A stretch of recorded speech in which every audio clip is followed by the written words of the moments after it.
Hello, I am Deb Coviello, founder of the Drop-In CEO brand, and I just want to thank you for joining us on another episode. Week after week, I get to speak to amazing leaders who share their valuable insights and inspiration with you.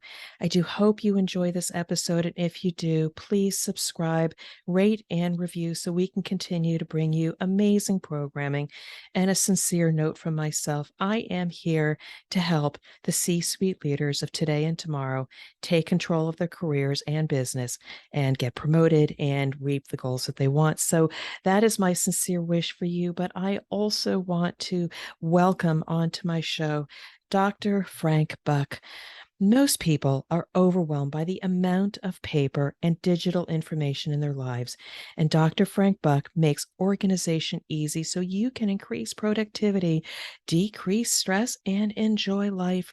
Frank is currently ranked #1 in the world by Global Guru's Top 30 in the time management category. He is also a public speaker, productivity coach, and author of Get Organized and Get Organized Digitally. Dr. Buck has spoken to audiences throughout the United States and internationally, and his mission is to help busy professionals achieve total control over their time and the peace of mind that nothing is falling through the cracks. Dr. Buck's nuts and bolts approach, along with his blend of content and humor, has made him a favorite with audiences and why I have brought him back onto the show. Welcome to the show, Frank. Deb, it is a pleasure to be back. Thanks so much for having me. And thanks for everyone for tuning in. And thank you again. You know, for my listeners here, there are people along the way that sometimes leave an impact on you. And while our time together, the last time we spoke, was brief, Frank left a lasting impact on me. He gave me some actionable tips that actually let me sleep at night. I was able to take things that I had to do in the future, but just knowing, write it down, put it away, and forget about it. And I got back peace of mind. And when I needed to act on it, I was ready versus worrying. So, Frank, you have made an impact on me. You're going to make an impact on my listeners. But just to bring others in, just tell them a little bit about yourself and the work that you're doing to help professionals. Well, when I graduated college, I was a junior high band director, and I thought I would be doing that for 30 years. A dozen years later, I decided I want to run the whole school, went into school administration. And so I was really in the school business for almost 30 years. And it was during that time that I started seeing how important just simply being organized was. Well, you're a band director. Well, you need to know a lot about music and being able to play all the instruments. Well, the musical aspect was part of it, but good gracious, so much of it was simply being organized. I don't care how good a musician you are, if when it's time for that well-prepared band to go off to contest and the buses don't show up because you forgot to reserve the buses. I don't care how good a musician you are, things just aren't going to go over so well. And, I learned early on, you wouldn't believe how many little bitty things are involved with something as simple as putting on a junior high band concert. But I realized that if I nailed them all down one time, well, next time you do a concert, it's that same list of things. So the idea of identifying all the repeating tasks that you have, those little things that are going to happen that you have to do every week, every month, every year, or every time you do that particular project, like a band concert. If you've got those in a system, you're not going to wake up in the middle of the night wondering what you forgot to do. And it made life so much easier. And then as I went on into school administration, that idea of being organized and being a good manager of your time, that helped so much. My doctoral dissertation was entitled A Study of the Time Management Practices of Alabama Principals. And that's where I have born and raised in Alabama. So that's why it was a study from that group. And that sort of launched this what eventually became a second career. Because as I'm reading everything that has to do with time management, you have to put this dissertation together, I'm realizing that there's a lot written for the business world, very little directed toward education. And hence a workshop came out of that aimed at educators. And that's grown and grown and then spread out into the business world. So after almost 30 years in education, I said, let me retire and give a whole nother career a chance to grow some legs. So 4 books later, a weekly newspaper column, the opportunity to speak all over everywhere.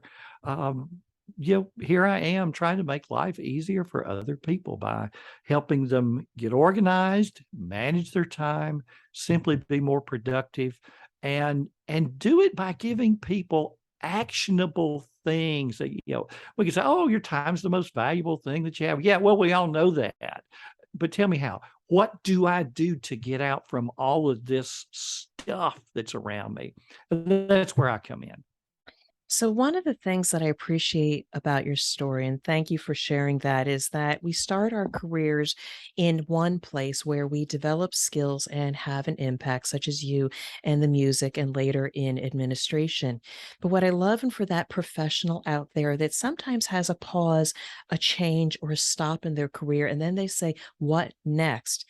They should look Mhm. back at what did they excel at? What got them excited? What were those things that people went to you and say, "How did you do that?"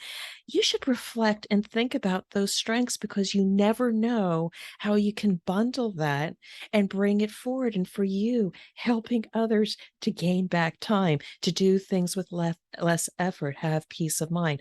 How noble, and a bit your ability to repackage and rediscover and have that purpose that impacts so Oh, many people.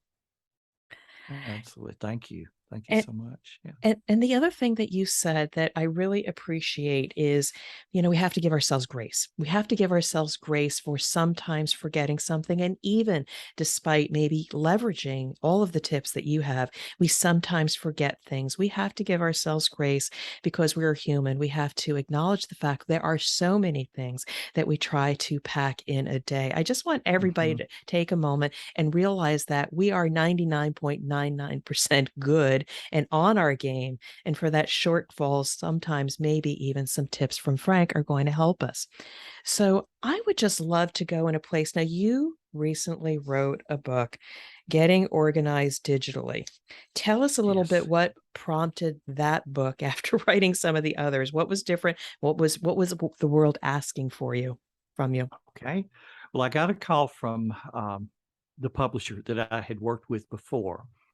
And she said to me, she says, Frank, with the pandemic going on, and of course, the state of schools, if it had not been for technology, we would not have had school at all in so many places. So schools were remote. So many businesses were remote. Technology that had been important now became just absolutely critical. And so the question to me was, Frank, would you consider doing another edition of your book or a whole new book that just really focuses on the digital side of things? So I said, let's go for it. Let's do a whole new book. And I approached it totally different. My last book, Get Organized, Time Management for School Leaders, second edition, focused on really principles that I thought would be eternal. The idea of when something lands on your radar that you have to do, that you write it down in some capacity. I mean, that could be on a memo pad, it could be in a paper planner, it could be in a digital tool. But the principle was, as soon as it becomes your responsibility, instead of putting it in your head, thinking, oh, I'll remember to do that, or I'll write that down later when I get home. No, no, no. Right then, you put it in whatever your system is. And at that moment, you earn the right to forget about it. I mean, Deb, you talked about forgetting just a while ago. See, to me, I think forgetting is a wonderful thing. I want to be able to forget all those dumb, dorky little pieces of paper and all those little things that come my way. I want to be able to put them in a system that's going to feed them back to me at the right time so that I have the freedom to focus on whatever it is I'm doing at that particular time.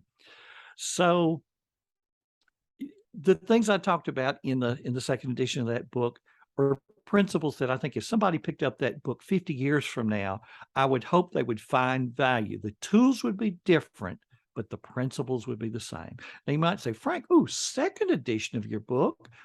Well, what about the first edition? Well, when I wrote the first edition, I went into great detail about how to use your BlackBerry and sync that to Outlook, thinking we would always be using Blackberries. Well, we know what happened there.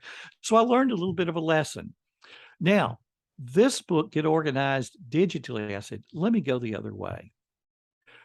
We know that tools are going to change, but the publisher has gone to a print on demand procedure. So, in other words, instead of having boxes upon boxes in a warehouse, when they get an order, they print however many copies to fulfill that order. So I thought, it will be so easy to update this book as time goes along. Let me not worry about this book being right on target 50 years from now. Let's not worry about being on target a year from now. Let's talk about the tools that are right here today that I use, exactly how to use them, and give people that manual that's going to help them get up and going today, realizing that some things are going to change. They're going to go belly up. We're going to need to do a new edition down the road. But hey, that's okay. So let's go there. Now, some of us have grown up with a digital environment, a digital toolkit for which we think we're experts in. But then I too, I have a blend. I still have paper lists on top of my Mhm. digital lists. We are have the spectrum of how we have embraced technology depending on the generation or just the way we're wired. But if somebody were just to get started getting organized digitally, where would you recommend they start or how to get set up? A digital task list, and you could have one today and you could have it for free. I use Remember the Milk that you could get at Oh my god. rememberthemilk.com. It's a website, so you could get, you can access it from the web from any computer, and then there's a companion mobile app that's free. Just download it, use the same login credentials, and everything that you enter into one, it just, they just sync back and forth so that you've got your list no matter where you are. People who followed my work for a long time and hear me talk about keeping up with papers have heard me talk about the tickler file, having 31 folders, each folder representing a day of the month. So if here's a piece of paper I need to see again on the 16th day of this month, put it in folder number 16. You earn the right to forget about it. On that day, you pull the folder, there's all the paper you need to be working with on the 16th. Well, its digital parallel is this digital task list. If there's something that needs to be done and it needs to be done on the 16th, put it on the list, give it a date of the 16th. You earn the right to forget about it on the 16th. There's your list. It's the same thing. It's the same principle, different tool. So beyond just having your tickler list or remember the milk list, are there any other things that you might propose that they do next? The next thing that people need that they probably don't already have is a place for notes. Now, we've been really good at digital documents for like the last 30 years. We've had on our computer folders inside folders inside folders inside folders. And that's great to keep those documents. And we were sending email attachments back and forth. But there's a whole different arena out there of digital notes, information that you want to be able to access from anywhere, change from anywhere, search for from anywhere, share from anywhere, but you're not going to be printed out on an 8.5 by 11 piece of paper with 1 inch margins all the way around. I kind of think of it as something from grandma's day. Think of grandma and the wonderful smells that came from her kitchen. And those smells had their origin on little note cards in a little file box. Grandmother didn't type out all those recipes on paper. Each index card was a recipe because it was so flexible. But then when a civic organization decided to put together a cookbook, that's when she hauled out the typewriter and turned a recipe into a document. grandmother understood the difference between her notes and documents. We need the same thing in the digital world. So I use Evernote, and a little disclaimer, I am an Evernote certified expert, which basically means I sought that certification because I just wanted to get better at a tool that I thought was amazing that I'd been using for years anyway. And so I would recommend anyone just simply go over to evernote.com and create a free account. And when people say, okay, well, Frank, after I do that, what do I put in it? Well, I say, well, all right, here's a good place to start. Let's create a notebook and call it personal information. Where do you keep things like your Hilton Honors number, your Delta SkyMiles number, the code for the copying machine, in order to get into it, the code for the lock on the gate at the neighborhood boat launch, your the size for the air filter that you put in the air conditioner at home. We've all got all of these little bitty pieces of information. What shirt size does Uncle John wear? And people say, and they have sticky notes everywhere and just things.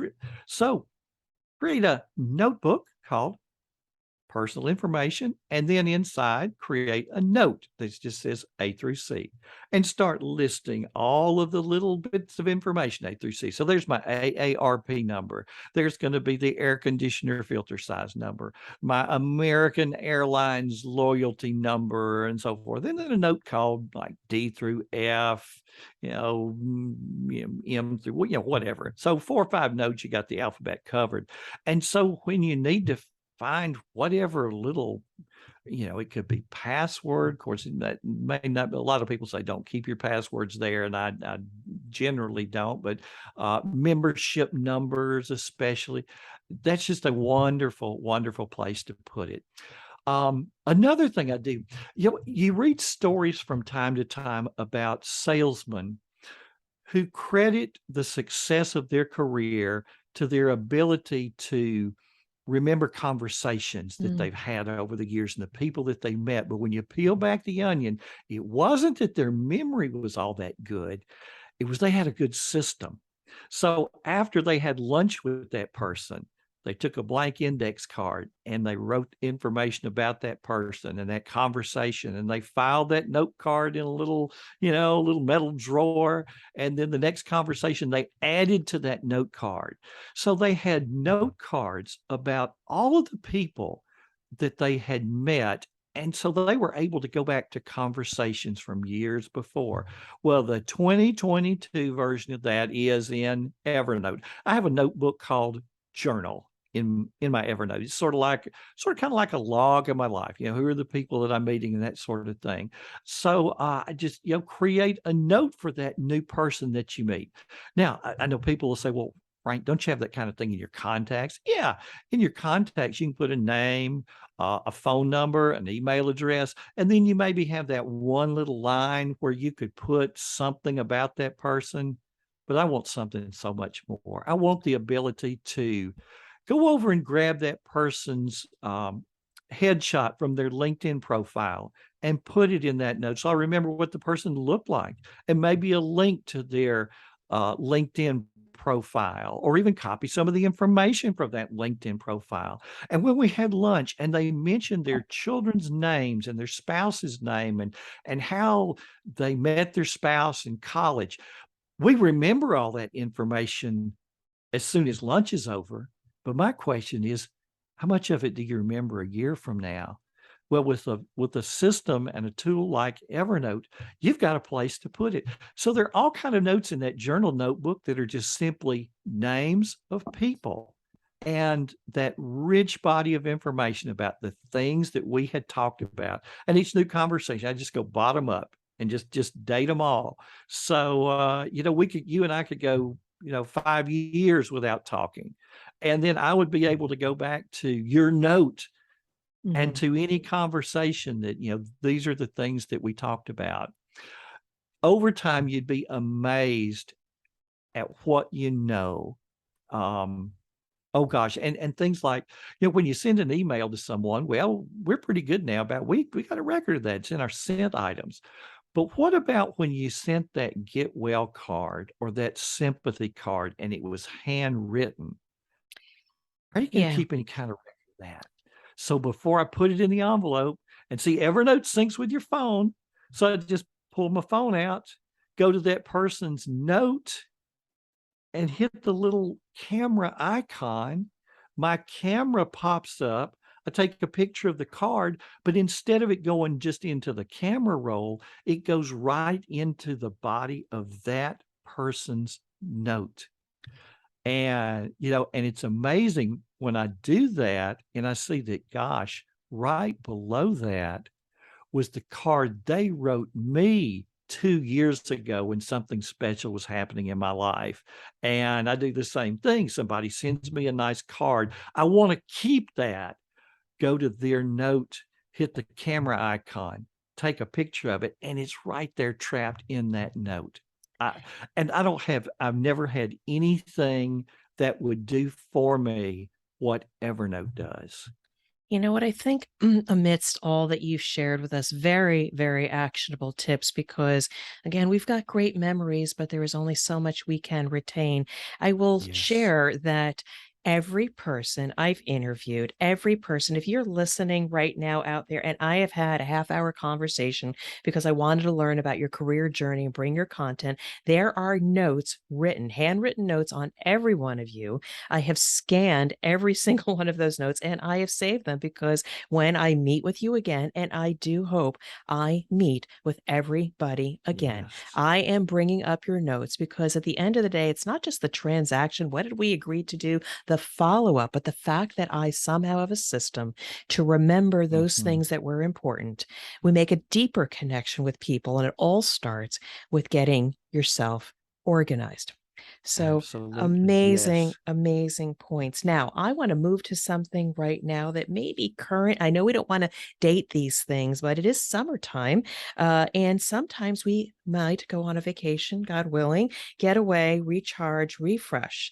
But sometimes, and you wrote an article on this about dreading looking at the email after returning from a vacation and how to avoid being overwhelmed. I've been there, but you have Mhm. some actionable tips around there that I think would be very valuable for our listeners. Thanks so much. Yes, I think we all remember those times that we've come back and now there are 400 emails that have come in over that week or 2 weeks that we were gone. And knowing that that happened last time, all throughout our vacation, we're going, "Oh gosh." And the thing about it is you're looking forward to getting back to work. You're recharged. No, you're ready to get back to the office and the people that you enjoy working with and being able to tell them about your vacation. But you open your email inbox and oh my goodness, there it is. So I actually wrote this particular article with Brittany Naylor. Brittany is the Senior Community and Education Manager for Evernote. And so we published the completed blog on the Evernote blog post and then also on my blog. So if you just went over to frankbuck.org, clicked on the blog, and it's about middle of the summer that you'd find it there. But we talked about things like we talked about the flood. Okay, so it's water and that sort of thing. So one was unplug the drain. If you've ever had a bathtub that's overflowed because water was going in, but no water was going out. So that during the time you're on vacation. Now, we don't want to stay in our email inboxes the whole time, but vacations also got its share of wait time. You're waiting for the plane to board. You're waiting in line for this. You're waiting in line for that. And that's a chance to scroll through some of those, do some really quick replies, forward some things to whoever is back in the office so that they can handle some of those. And so you're not hit with quite so many when you get back. And then, and we talk about some more things about the drain part of it. And then the second thing is turn off the water. So to do an out of office reply, So easy to do. It's not like people are going, ooh, Frank's on vacation. Boy, am I going to make his return awful. I'm going to have 50, he's going to be having to answer 15. No, people don't know. How are they going to know we're on vacation? So to have an out of office reply that says something along the line of, here's when I'll be back. If you need an immediate attention, here's who you can contact. Here's when I'll be returning email, and give yourself a couple of days once you get back before you promise that you'll be getting on some of that Mm. stuff, because people can go and get information. They can get that information from somebody else. They don't necessarily need to get it from you. They just simply didn't know that you were going to be out. I have actually seen where people did some of this, and we wound up not putting this in the blog post. But if you really want to go out there on a limb, you can just have an out of office reply that says, I'm out of the office until such and such a date. If you need assistance, contact this person. All email you're sending is automatically being deleted. If you still need me, re-email me on such and such a date when I return. That way you do have an empty inbox. And what you'll find is most people, by the time you get back, they don't still need you. They've figured it out on their own. They've gotten with somebody else, or it turned out to be just not that important at all. One of the things that you also mentioned in this article that I thought was really interesting, because we can declutter, get rid of stuff, forward stuff to minimize, and then obviously set the expectation, don't Yeah. bother me until I'm back. But then just stuff comes, it's like, oh, I'm going to have to think about that. Oh, I'm going to have to set up a meeting. I need to collaborate with somebody. So these things become gorillas on your shoulder, and Mhm. they just come through. People just want to get them off their plate and send them through. And potentially you might lose some time on your vacation thinking about some of these new opportunities that you just don't have the mental energy to give. What do you do when those come through? Well, and the third thing that we talked about in that article was, for those emails that this is really going to take some thinking. So, but gosh, I don't want to just sit here in my email where I might accidentally delete it, or where I'm going to be looking at it every day for I still need a place for it to go so that it's not sitting there in my email. So with Evernote, I have an email address, and all Evernote users that use the paid versions, any of the paid versions of Evernote, have an email address such that when you forward an email to that address, it becomes a note in Evernote. Mm. And now, so it's sitting over there in your reference material, where you can go and add your thoughts to that note, add the to-dos that you want to do about that note, And then let forget it about it. percolate a little bit. Yes, absolutely. And now you can get rid of the email. I kind of think of the email inbox like the metal mailbox in front of your house. It's empty every day. Yes. You go and you get the email. Nobody ever goes, checks their mail, reads their mail, and puts their mail back in their Unless mailbox. it's a bill. That would be good. Yeah. Yeah. Yeah. And so for me, my email inbox is a lot like that. Anything that's in that email inbox is there for one reason. It's a decision I have not yet made.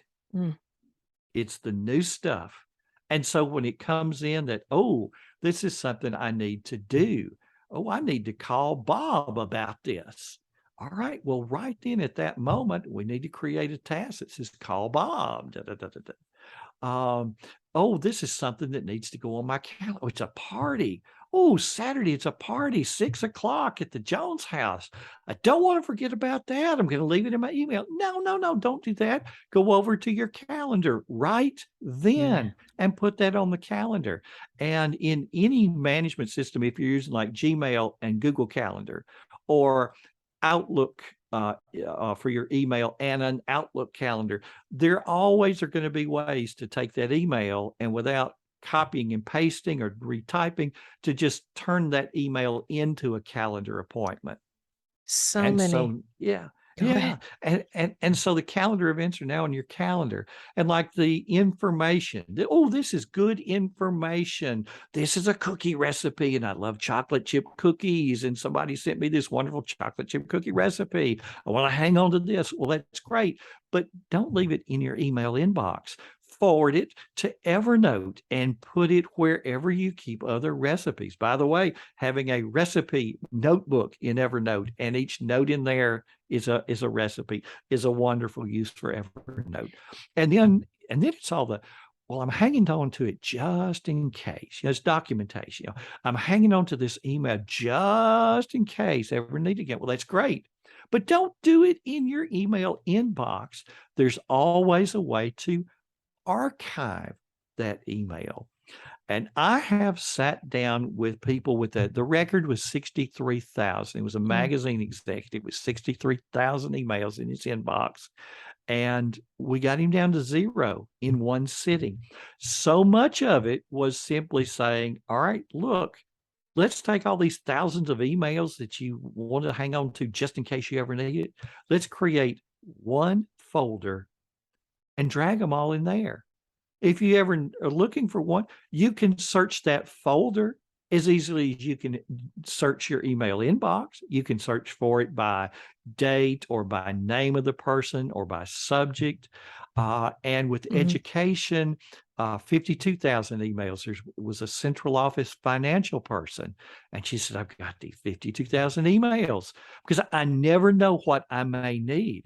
And I said to her, now out of those 52,000, how many of them you actually need to do something about? She said, well, these two here, these two that have just come in, I need to get back with the person on those. I said, so all the rest are just the just in case. So I said, let's do this. Let's put a check mark at the very top so that it checks everything. And then it asked a little question. It says, do you want this action to apply to the 50 emails on this page or the 52,532 emails in your inbox? And we said, click the 52,000. And then clicked the little archive button. And then we sat there for about 5 minutes. And then suddenly, boom, two. So 52,000 to two. It took about 5 minutes for, with that many, for Gmail to think. And then all of a sudden, there it was. And she said, well, what happened to him? I said, we could just click over here where it says all mail and it would bring all of them back. It would open up the archive. So so now you're looking for something, go over there and search for it there. So this is so if nothing else gives you peace of mind because those emails, those actions, those wherever they may reside, plague us and drain us of energy. Yes. And if we can Yes. find ways to make things where they are needed when they need them, easily retrievable, Mhm. but also away from just like draining our energy, just knowing and feeling confident that when you need to action on them, they're there. These are amazing tips. And this is why I wanted to bring you back onto the show. I know that your book is also filled with so many things that people can leverage, but we want to bring this to a close now. And I just want to give you an opportunity for all the people out there that really value your insights on how to stress less and have more time to do the things they want. How can they best connect with you, Frank? Easy. Come over to my website, frankbuck.org.